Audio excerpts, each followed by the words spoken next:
რაც არის ყოველთვის ყველაზე არსებითი. საქართველოს პატრიარქს და საქართველოს ეკლესიას აქვს უდიდესი პატივისცემა საქართველოს მოსახლეობისადმი, მისი მრევლისადმი და ყველა იმ ადამიანის მიმართ, ვინც პატრიარქის და ეკლესიის მრევლს არ შეადგენს. ამიტომ ეკლესია არასოდეს ორჭოფობს, არც მერყეობს, არ შვევიეს ეკლესიას და პატრიარქის ლოცვა-კურთხევით საქართველოს საპატრიარქო ყოველთვის ამომწურავ ინფორმაციას მიაწვდის თავის მოსახლეობას იმ პატივისცემაზე და სიყვარულზე დაფუძნებით, რაც რა თქმა უნდა ეკლესიას და საპატრიარქოს აქვს მთელი მოსახლეობის მიმართ. თქვენ შეკითხვასთან დაკავშირებით ეს მცდელობა, რომ გარკვეულობა შეიქმნას, ძალიან მნიშვნელოვანია. არ იგეგმება წმინდა სინოდის სხდომის გამართვა, ეს ინფორმაცია ნამდვილად არ შეესაბამება სიმართლეს. თქვენ ყველას მოგეხსენებათ, რომ კანონიკურ ეკლესია იმართება საეკლესიო სამართლის ნორმებით, ეკლესიის კანონიკური ნორმებით. ამიტომ სინოდის მოწვევის უფლება აქვს მხოლოდ საქართველოს ეკლესიის მწყემსთავარს. საქართველოს კათოლიკოს პატრიარქის ნებართვის გარეშე, მისი მოწვევის გარეშე არავის აქვს უფლება სინოდის სხდომა მოიწვიოს. ასეთი სინოდის სხდომის მოწვევა არ იგეგმება.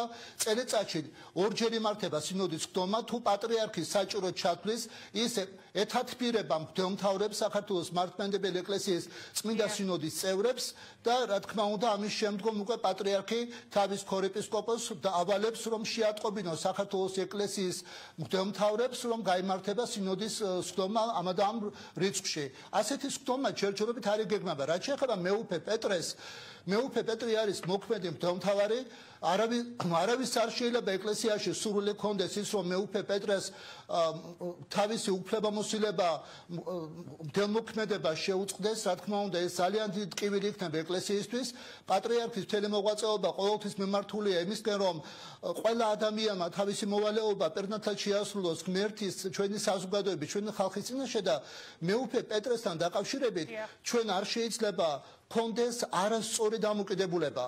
მეუფე პეტრი არის მღვდელმთავარი, მის მოღვაწეობაში არის ძალიან ბევრი ისეთი რამ, რაც უაღრესად დადებითია და მე ამის შესახებ არაერთხელ მქონია საუბარი, რაც შეეხება საეკლესიო კანონების უხეშ დარღვევას, რაც მეუფე პეტრემ განახორციელა და ამის შესახებ აშკარად მქონდა საშუალება მეთქვა ჩვენი საზოგადოებისთვის, რა თქმა უნდა, ძალიან გულისწყევით და ამას ჩვენ არავინ არ მოველოდით მღვდელმთავრისგან, რომ მღვდელმთავარი უგულებელყოფდა კანონიკურ ნორმებს და არღვევდა ამ ნორმებს და საკუთარ თავს მისცემდა ისეთი განცხადებების გაკეთების უფლებას, რასაც ის ვერ დაამტკიცებს და მღვდელმთავარი ამის უფლებას არ უნდა აძლევდეს საკუთარ თავს და არ უნდა არღვევდეს საეკლესიო ეთიკას. არავითარ შემთხვევაში მე არ ვსაუბრობ არც პატრიარქის მდივან რეფერენტზე და რა თქმა უნდა მას არ ჰქონდა არც მასე განცხადების გაკეთების უფლება სინოდის ნებართვის გარეშე, პატრიარქთან შეთანხმების გარეშე.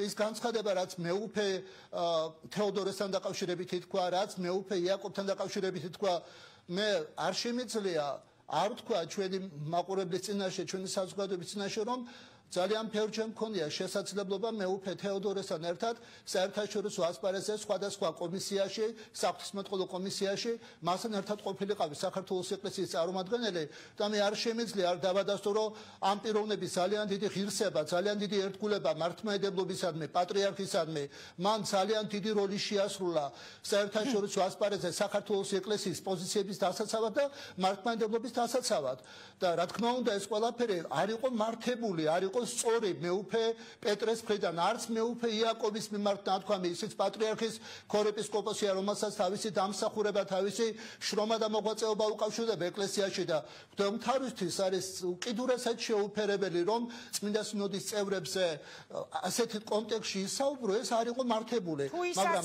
რა თქმა უნდა თუ იგი იმას ფიქრობს, თუ იგი ფიქრობს, თუ იგი საჭიროდ თulis, რომ საზოგადოებას უთხრას სიმართლე, მისი სიმართლე რაც არის და თქვენ ამბობთ, რომ მან მიუღებელი საქციელი ჩაიდინა, ანუ დაისჯება მეუფე ამის გამო? მეუფე პეტრეს სინოდმა გააფრთხილა, მეუფე პეტრეს სინოდმა შენიშვნა მისცა, ეს მეუფე პეტრე აგრძელებს როგორც საქართველოს მართლმადიდებელი ეკლესიის მღვდელმთავარი მოღვაწეობას, ეს შენიშვნა მისნათ ისახავს იმას, რომ ის რაც მიუღებელი ეკლესიისთვის და მას შენიშვნა მისცა მთელმა წმინდა სინოდმა, დღეს 47 წევრია წმინდა სინოდში, ესეც პატრიარქის უაღრესად ნაყოფიერი და დადებითი მოღვაწეობის შედეგია, რომ საქართველოს ეკლესია უაღრესად ძალმოსილი გახდა პატრიარქი როცა იწყებდა მოღვაწეობას, მხოლოდ 5-6 ეპისკოპოსი იყო და ისინიც ყველანი თბილისში იმყოფებოდნენ. დღეს 47 ეპისკოპოსია მისი უწმინდესობის ჩათვლით, რა თქმა უნდა, რომელიც სინოდის თავმჯდომარეა და საქართველოს ეკლესიის მწყემსთავარი.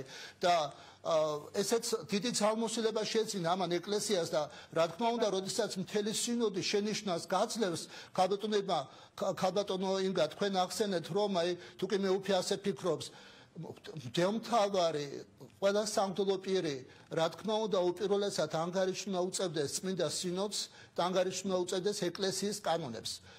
ეს არის ალბანური ჭეშმარიტება, კანონიკური ნორმების, რომ ყველაფერი ის, რაც შენს ეპარქიას სცილდება, ყველაფერი ის, რაც არ ეხება შენს ეპარქიას, სადაც შენ სინოდის და პატრიარქის მიერ დადგენილი ხარ მღვდელმთავრად, როგორც უმაღლესი სასულიერო პირი, რომ წარმართო საეკლესიო ცხოვრება შენს ეპარქიაში და დანერგო ღვთისმცოდნეობა და რა თქმა უნდა ადამიანები შემოკრებო ეკლესიის მაცხოვნებელ წიაღში, ყველაფერი რაც შენს ეპარქიას შორდება, შენ გჭირდება სინოდის ნებართვა, შენ გჭირდება პატრიარქის ნებართვა. პატრიარქმა და სინოდმა გამოირჩია ეს მღვდელმთავრად. ამიტომ ეს უპირველესად ანგარიშვალდებულია სინოდის წინაშე. პატრიარქი და სინოდი ხომ არ გადაირჩევს აქედან გამომდინარე. მამა გიორგი, ამას გეკითხებით, ხომ არ დაჭიან ამისგან? არავით ნამდვილად არავით არის განზრახვა ამის ეკლესიაში, არავით არის განზრახვა ამის, არავით, რა თქმა უნდა, ღმერთმა დაიფაროს ასეთი რამისგან სინოდიც და მეუფე პეტრეს. ჩვენ დარწმუნებული ვართ ყველა იმაში, რომ მეუფე პეტრე ძალიან ხმად გააცნობიერებს თავის მდგომარეობას, გააცნობიერებს იმ შეცდომებს, რაც რა თქმა უნდა, რაც ადგილი ჰქონდა, რაც მან დაუშვა და დარწმუნებული ვართ იმაში, რომ სინანულის მეშვეობით მეუფე პეტრე ჩვეულებრივად გააგრძელებს თავის ძალიან მნიშვნელოვან მოღვაწეობას, როგორც საქართველოს ეკლესიის მღვდელმთავარი. ასევე არ შემიძლია პასუხი არ გაგცეთ იმასე, რომ თქვენ ახსენეთ ბატონი ქარჩავა. რომელიც ეხლა ხაზზე ყავს პროდიუსერი მეუბნება, რომ ბატონ ქარჩავას სატელეფონო ჩართვა სურს და ის ალბათ გვეტყვის თავის სათქმეს. მაგრამ სანამ ბატონი ედიშერი იტყვის, მე აუცილებლად უნდა გითხრათ, რომ ის წლების განმავლობაში ემსახურება საპატრიარქოს, არის ძალიან კვალიფიციური იურისტი, ის ასევე ეხმარება ჩვენს მღვდელმთავრებს მათდამი რწმუნებულ ეპარქიებში.